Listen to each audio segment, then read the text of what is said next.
This is episode 8 of World Solution Writing Process podcast. So, got some interesting things to cover today.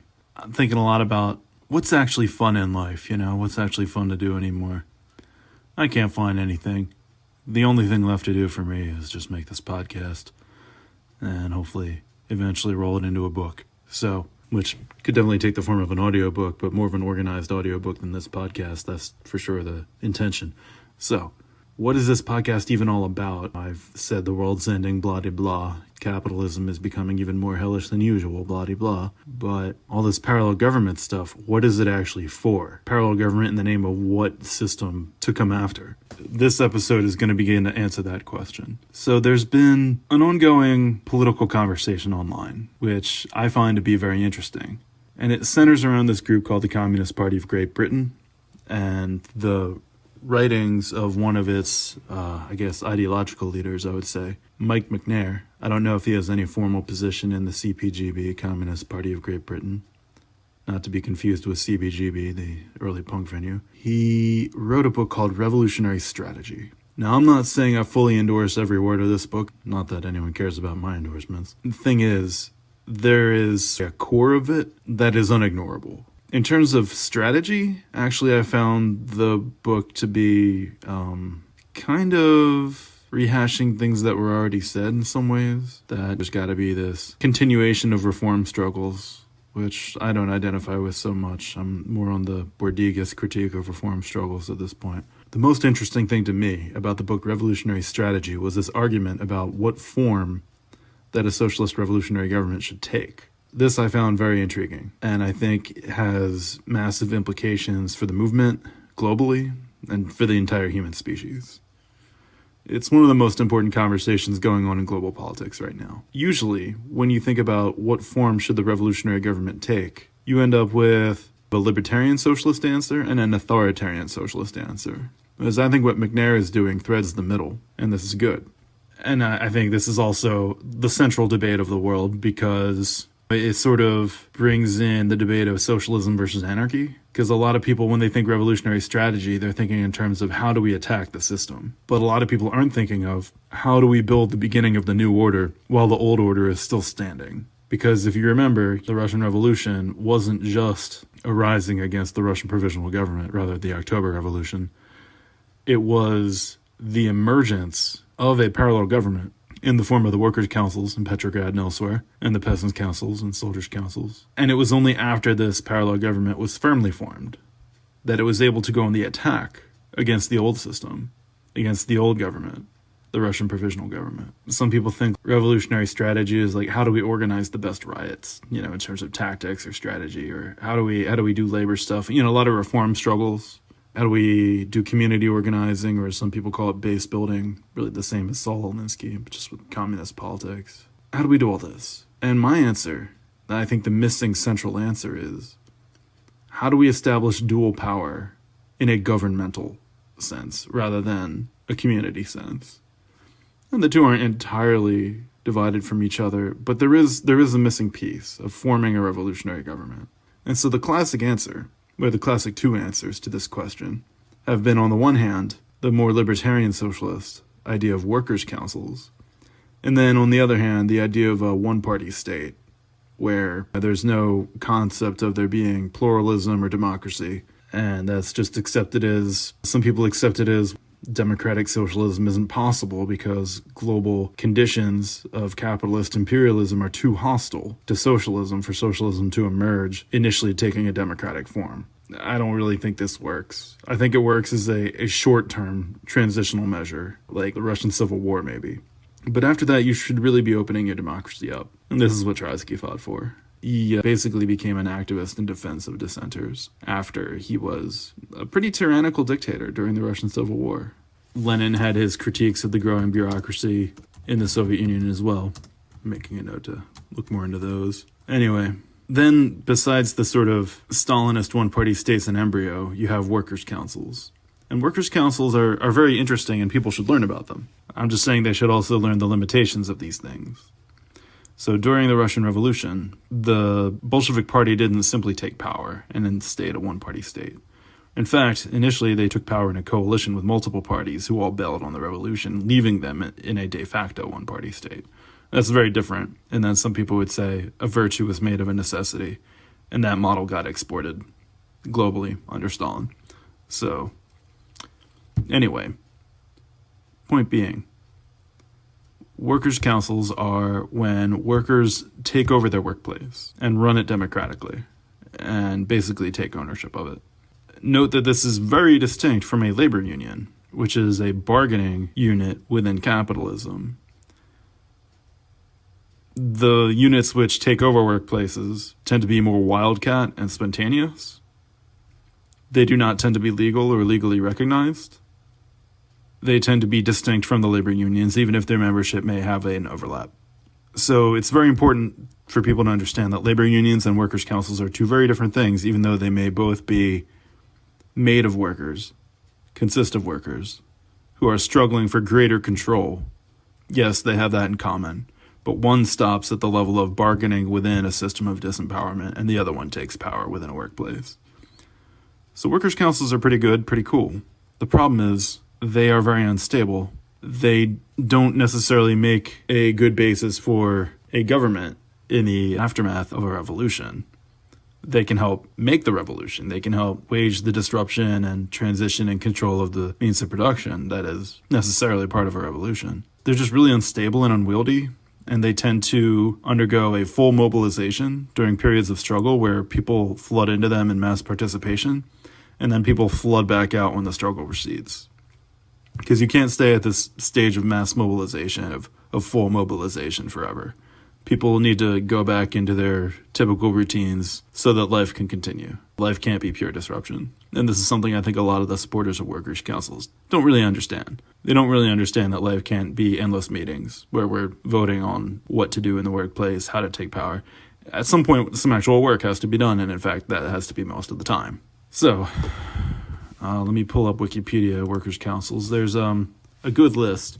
First off, there's a book called Revolutionary Rehearsals that is by Haymarket Books, and it's got a list of 5 of the most, some of the best and most recent examples of workers' councils, some of the most heroic examples. They include, I'm going to read off the cover, France, 1968. In Paris, there was a big wave of workers' councils. In Chile, 1972 to 1973, there was another big wave of workers taking over their workplaces and federating a sort of coordinating unit between them. That's the essence of workers' councils, not just isolated instances of workers taking over workplaces, but also them coordinating with each other. In France, 1968, there could have been a revolution out of these things, but people didn't really have a concept of how to go from occupying workplaces to overthrowing the government. And this is kind of the problem with workers' councils.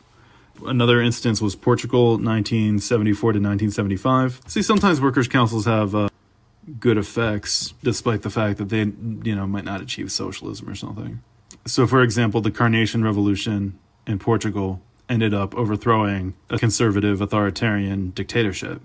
It didn't end up achieving a post-capitalist society. So in that ways, you could say it was kind of a repetition of the February Revolution in Russia, 1917. For those who don't know, there was a double revolution in Russia, February and October. The first one overthrew the monarchy, the second one overthrew capitalism. In Iran, 1979, the revolution against the admittedly US-backed monarch involved workers' councils, and it could have gone a different way. It could have been more of some kind of socialist or democratic socialist result of that revolution in 1979, but it got hijacked by the clerical leadership and became the modern Islamic Republic of Iran. And then finally in Poland, 1980 and 1981, there was a struggle by workers to have more democracy within socialism. Again, that got hijacked by a neoliberal named Lech Walesa, who basically used the disruption as an opportunity to carry out privatization and neoliberalism. However, all these examples listed had massive heroic involvement of the working class, where people were occupying the workplaces, establishing themselves as owners and managers of these workplaces, and setting up coordinating bodies between workplaces to assist the struggle. Not all of them had a concept of themselves as a revolution,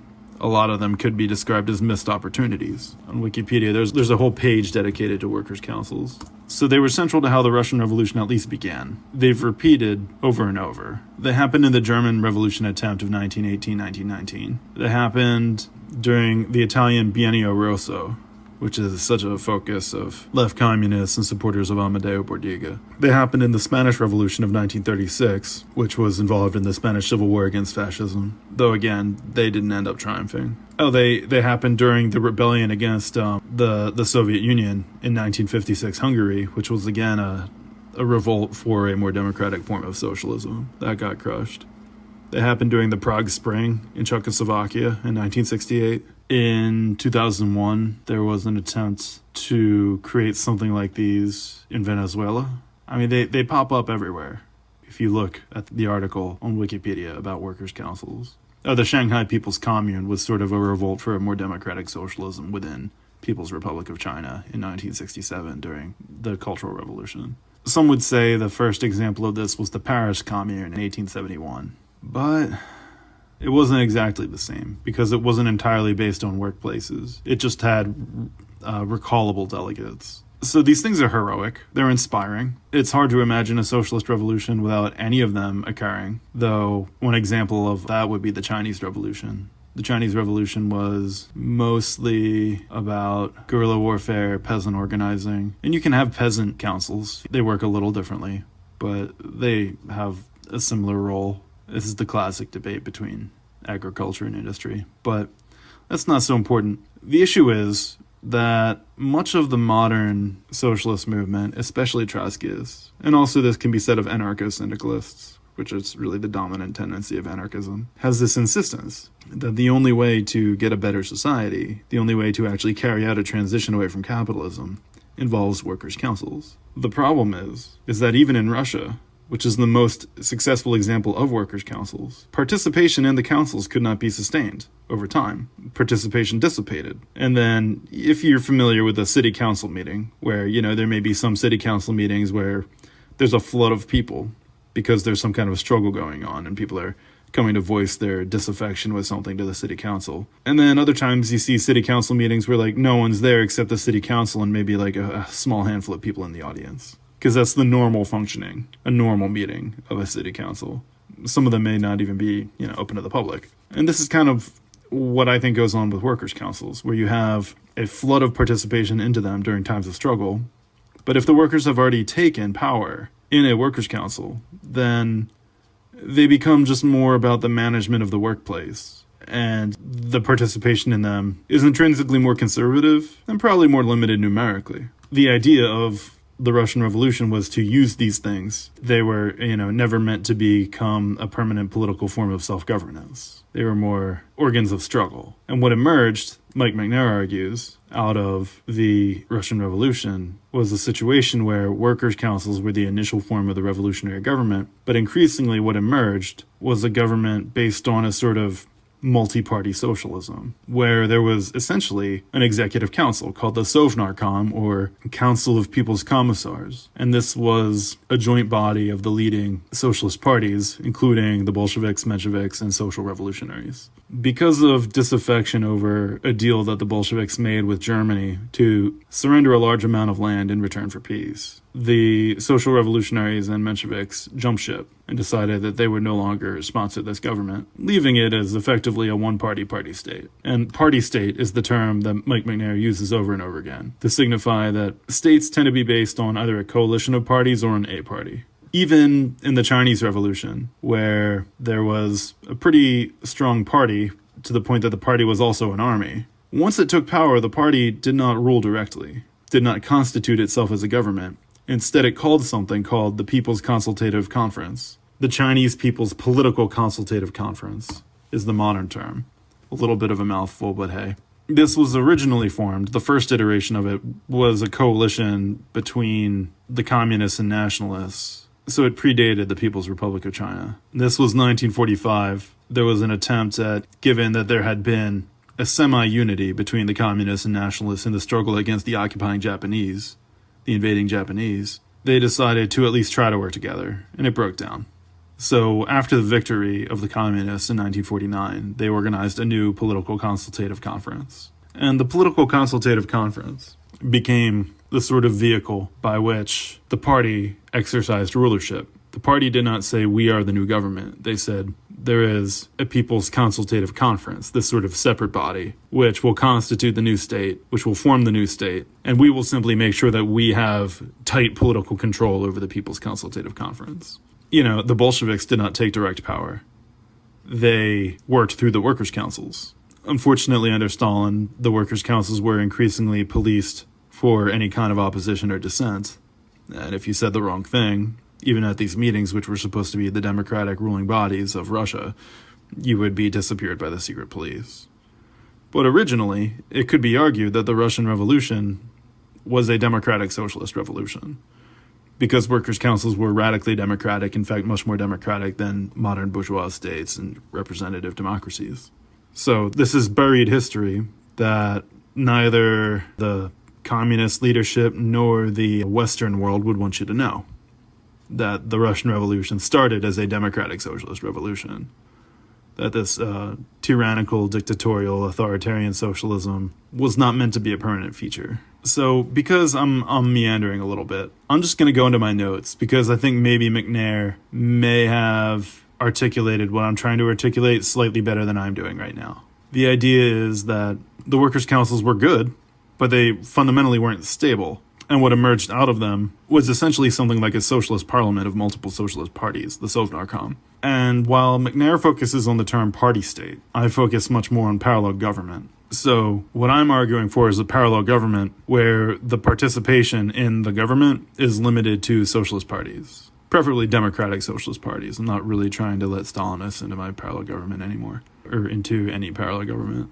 that I would work with or endorse. All right. So we're between workers' councils and one-party states. This is part of the notes that I wrote. Parallel government seems so obvious, a person might wonder why socialist movements haven't just tried such a thing in the past. In fact, they have. But most past parallel governments have divided into either the unreliable category of workers' councils or the undesirable category of Stalinist one-party states in embryo. Many people assume that democratic socialism is focused on elections because of the word democratic. In reality, many modern democratic socialists believe in revolution, and their embrace of the word democratic is more about distinguishing themselves from the worst aspects of Soviet authoritarianism. The word democratic and democratic socialism in practice plays both of these roles, and it may mean different things to different people. To some people, meaning an orientation toward elections, and to other people, a preference for a more democratic form of socialism than has often occurred in the past. This is why it makes sense to specify the extra word revolutionary democratic socialism, if we mean to signify a form of democratic socialism, which insists that the new government must be democratic, but that elections will not play the primary role in the social transition. So in the chapter of revolutionary strategy titled All Power to the Soviets ? In Mike McNair's book, he says, all power to the Soviets was also illusory in another sense. Even before they withered away into mere fronts for the Russian Communist Party, the Soviets, Soviet is a term for workers' council, or for council. The workers' councils were initially called Soviets. But there were different councils at different levels. Some of the councils were more like central top-down councils. So the term Soviet in the Soviet Union is kind of interesting. Originally, it meant workers' councils. Eventually, it just might have meant these more authoritarian councils of state bureaucrats. But interestingly, you know, it's sort of this buried history that the Soviet Union was based on this model of Soviet or workers' council that originally was radically democratic, even more democratic than anything we have today in the Western world, you know. So, even before they withered away into mere fronts for the Russian Communist Party, the Soviets did not function like parliaments or governments, or even the Paris Commune in continuous session. They met discontinuously, with executive committees managing their affairs. The purpose of an executive committee, this is an aside by me, is to manage affairs in between the meetings of the masses. So you may have a full meeting of like your organization, for example, and they have the final say, the majority membership. But in the times between those mass meetings where the majority is not able to express its opinion, you have the leadership running things as a sort of lords of the in-between. the people who are in charge when the masses are incapable, by not being able to continually meet, of continually, asserting their opinion. There has to be someone in place as a placeholder in the meantime. Back to the McNair.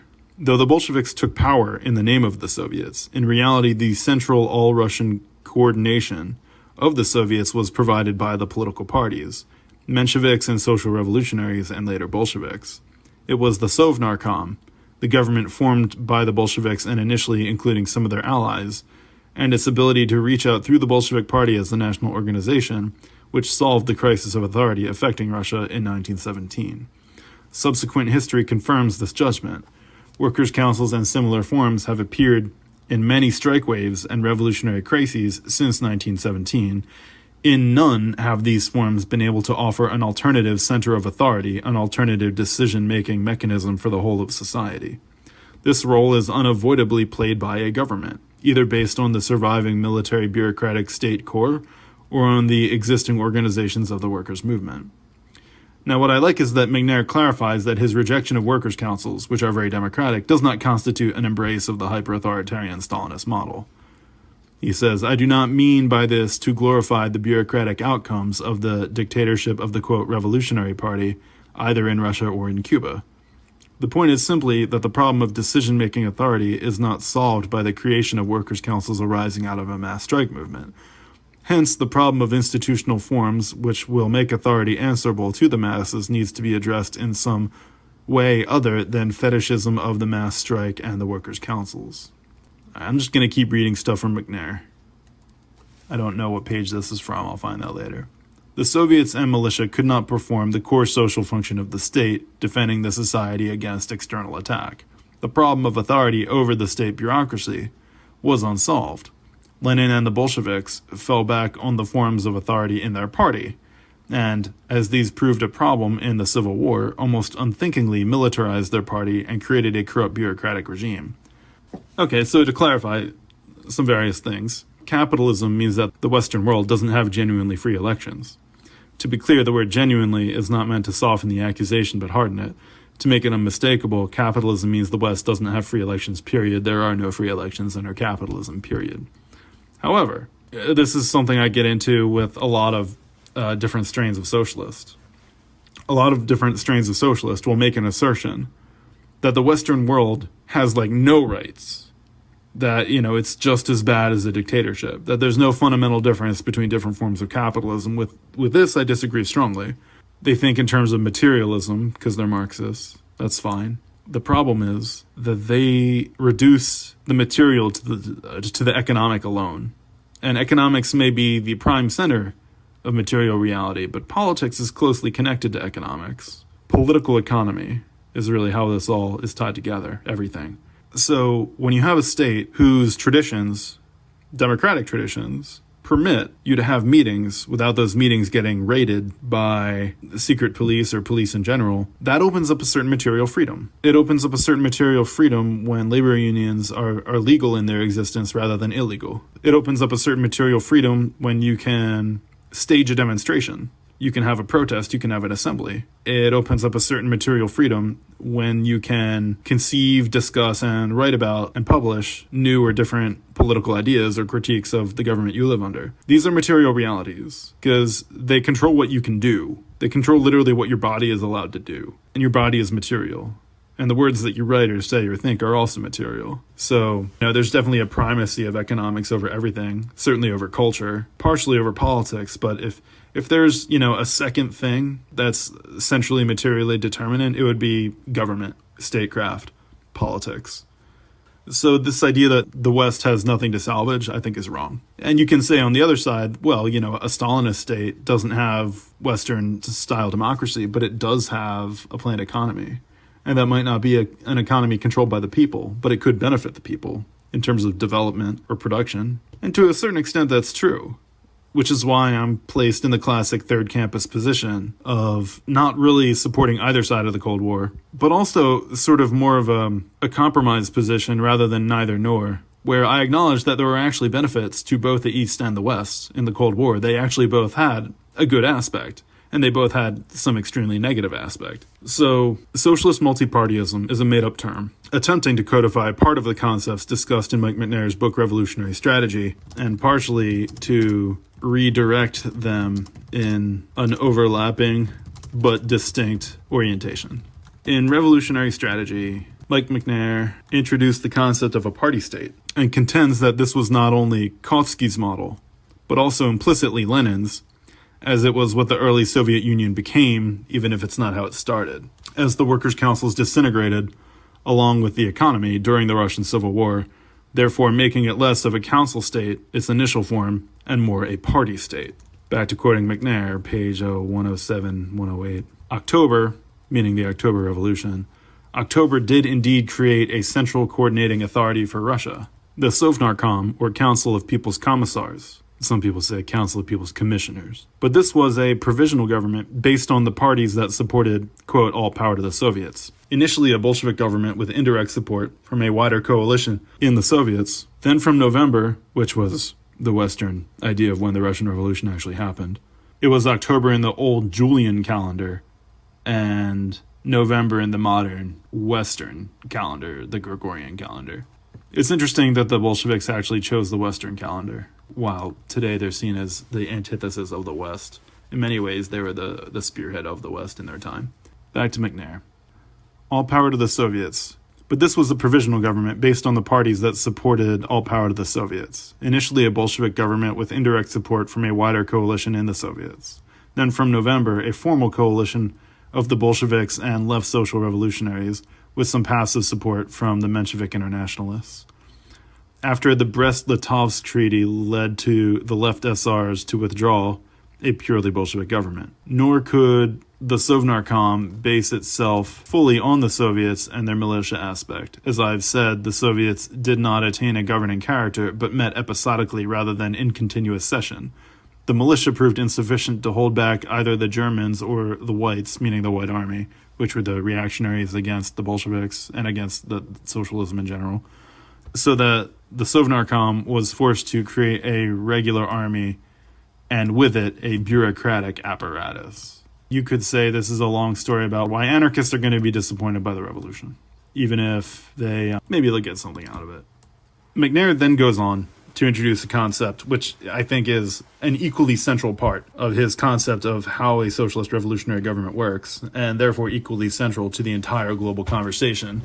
And by global conversation, I don't just mean the socialist movement globally. I mean the global conversation in terms of humanity, because the socialist conversation is the center of the human global conversation.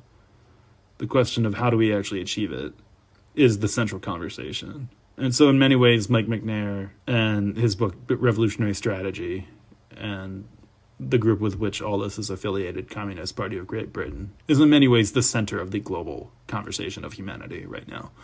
And this podcast is participating in that, and I think even one-upping it further by developing these ideas in an even more advanced direction with a more advanced strategy for how to take these ideas of a new revolutionary government and make that revolutionary government more likely to actually happen. This takes the cake. If you're bored, realize that this is actually the most exciting conversation going on planet Earth right now.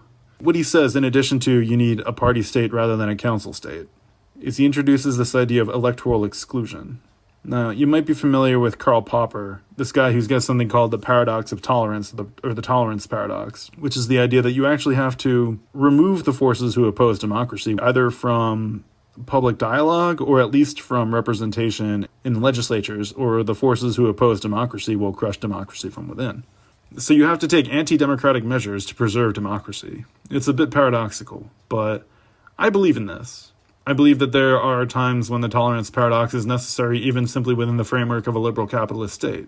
I think this is what we're seeing with Donald Trump right now. The tolerance paradox means that a man who tried to overturn the elections has to be excluded from them. And this is funny because I don't even really think the capitalist elections are legitimate, but I think he's going to drag them back into an even more reactionary form than they currently are. What I'm trying to advocate, and McNair is clarifying, is that what you actually have to do is exclude capitalist parties from the state, from representation in legislatures, and that this is not unprecedented. He goes into history on page 109. He says, the idea that political power can only be taken by a party or party coalition, and that the resulting new state is necessarily a party state does not, therefore, at all imply the tyrannous character of the party state created in the Soviet Union and imitated in many other countries. So he's very clearly delineating that in his party state, he wants something that could be called democratic socialism, though he doesn't call it that, because I don't think he wants to be confused with the sort of electoral reformists. Nonetheless, I think it's socialism and it's democratic, therefore the shoe fits. And he even goes into the issue of single party versus multi-party states a little bit on page 110, in the version of the PDF that I have. He says, the fact that the state is a party state in which the minority which opposes the new state form will be excluded from power if they resist repressed does not in the least imply that the party state cannot have parties or factions within it. A party state as a one-party state, complete with a ban on factions, expresses the class interest of the petty proprietors, as opposed to the class interest of the proletariat. Suppose instead a single communist party takes power and creates radical democratic state forms.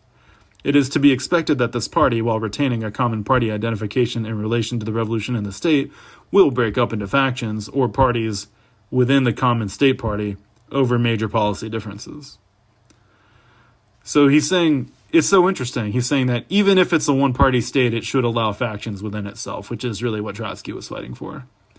Or it could just actually become a multi-party state within a certain spectrum, democracy within the spectrum of socialism, multi-party democracy within the spectrum of socialism, thus capitalist parties being excluded.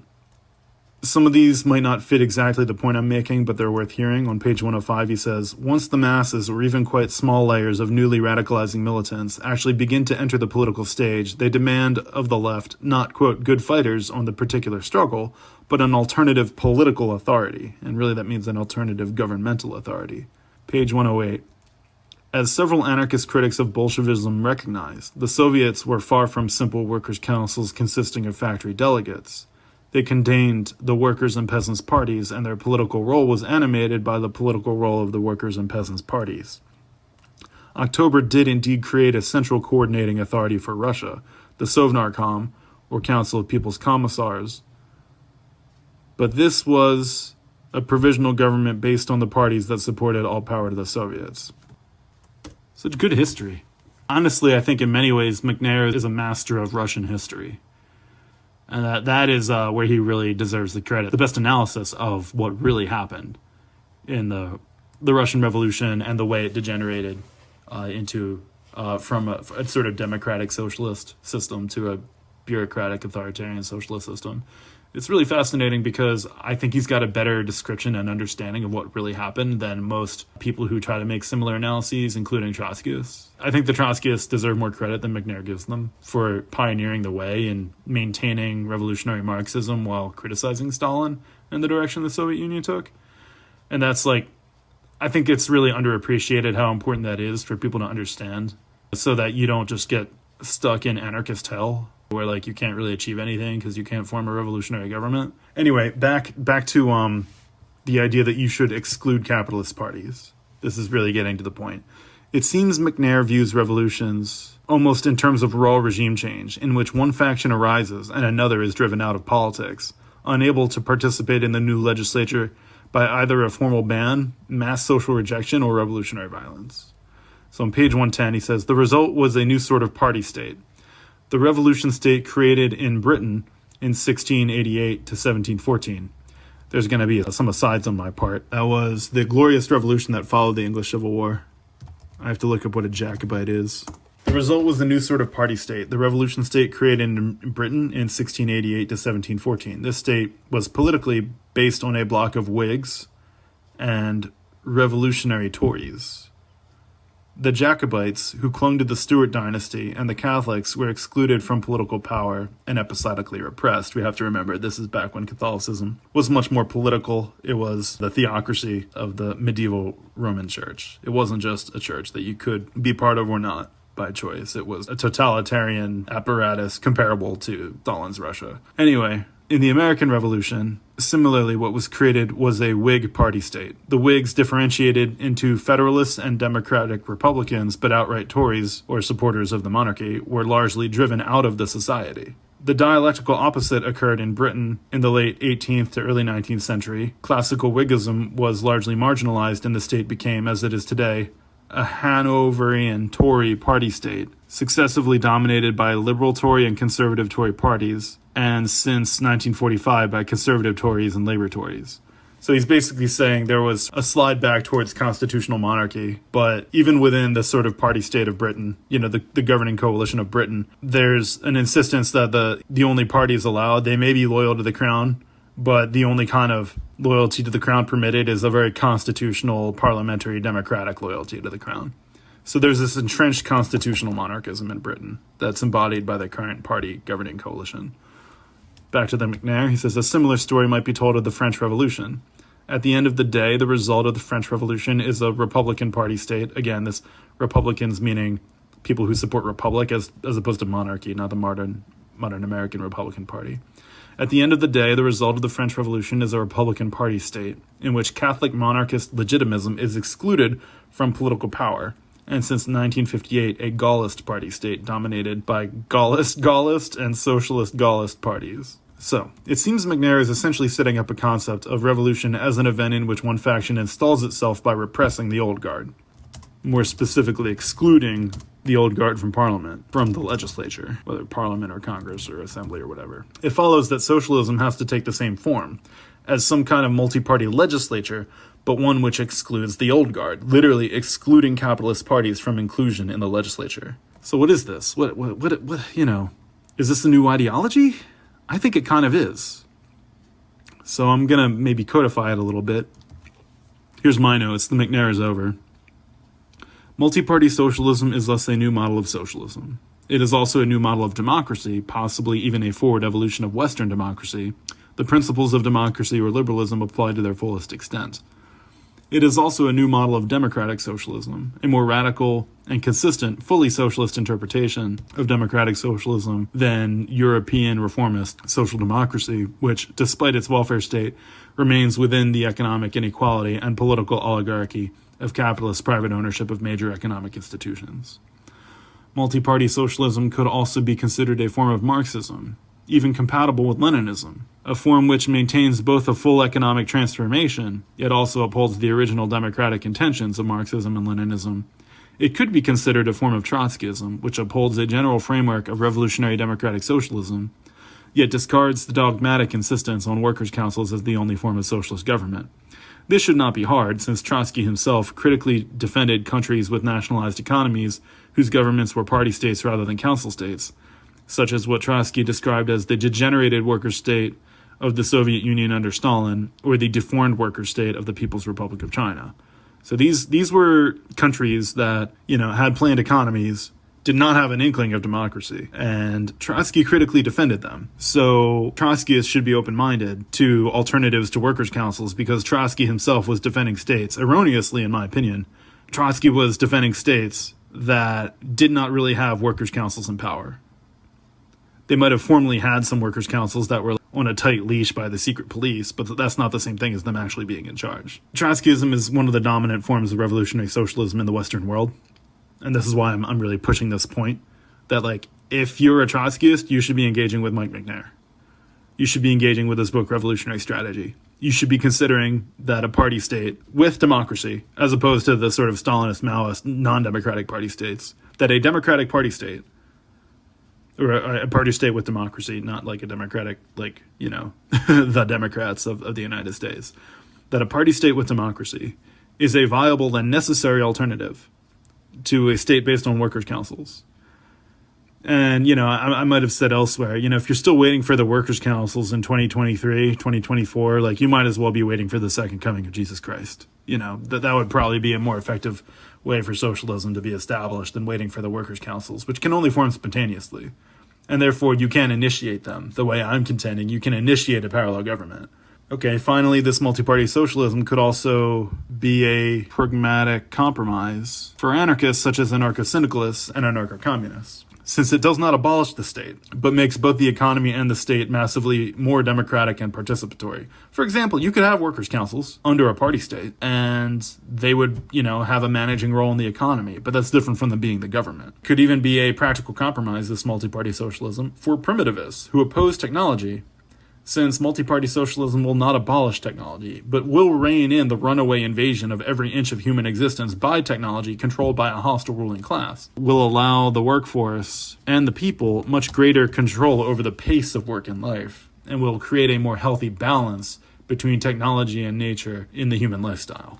So I don't think Ted Kaczynski's Unabomber Manifesto is very good. I think it's pretty weak theoretically. I think it claims that the problem with technology is leisure, that the problem is that we have too much time on our hands. And for a lot of people alive today, the opposite feels like the truth, where it's more that technology is responsible for creating a hyper-workaholic capitalism where the pace of life is rushed and no one can enjoy anything. So there are valid critiques of the way technology exists in our lives. Everything certainly does feel like Black Mirror. But you have to understand that all this technology is an extension of capitalism. Anyway, we can utilize the theories of Mike McNair and the Communist Party of Great Britain regarding the correct form of revolutionary government while deviating wildly from their other positions, or adding our own concepts which piggyback off of McNair's concepts but also modify them. You will definitely see the arguments I'm making on this podcast are not the same arguments that Mike McNair is making. It's not the same political positions held by the Communist Party of Great Britain. It has some overlap with some of them, constituting a different sort of political line here, but a political line which does have overlap with them. And in many ways, the entire concept of my project depends upon the theory provided by Mike McNair. So I would say two of the biggest theorists that are influencing my work would be Mike McNair and Gene Sharp, who has recently passed away. So if you're really trying to get your head around what I'm doing, I would investigate Mike McNair's concepts of workers' councils versus a party state, and I would look into Gene Sharp. So while anarchists and liberals might not agree with a revolutionary government, both anarchists and liberals do tend to love crowd revolutions. Both anarchists and liberals in crowd revolutions have utilized the strategies of Gene Sharp. My main deviation, and hopefully this will be the end of the episode, this will be what I end on. My main deviation from Mike McNair is not the question of what kind of state, what kind of revolutionary government do we need. With him on that, I am in near total agreement. The difference is just how do we actually achieve this revolutionary state? What's the strategy to bring it about? Is it something we should, wait as it, evolves organically, or should we be more voluntaristic, more initiative taking, and literally begin forming the parallel government right now, which is my contention. Like literally form it like a solo Dungeons and Dragons campaign with yourself, and then just start adding more people. Begin being a parallel government yourself and start growing it into the size of a legislature. But that's not the only distinction. He kind of makes this argument that I just don't really see what the revolution looks like in Mike McNair's concepts. He basically argues, engage in reform struggles, and then when the revolution emerges out of those, support it. I don't really see anything about him about how to spearhead a revolution. I realized later that McNair actually does have what he considers the strategy he proposes, which is the strategy of building a party of opposition. It's not that I necessarily disagree, as I simply find it insufficient, because it's not that different from Lenin's concept of building a revolutionary party, even if there is a little more nuance to it. I'll go into that on later episodes, possibly the next episode.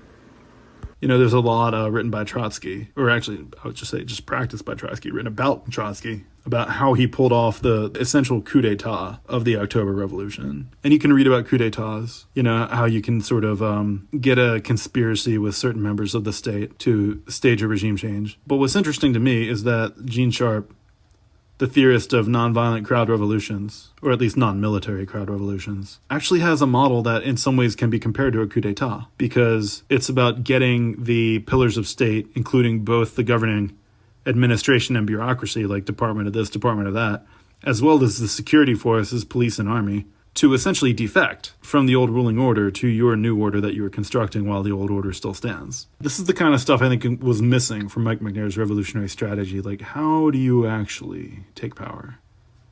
He has a good idea of how that power should be constituted, like what kind of organization you should build to hold power. The form of revolutionary government, he's got that down pat.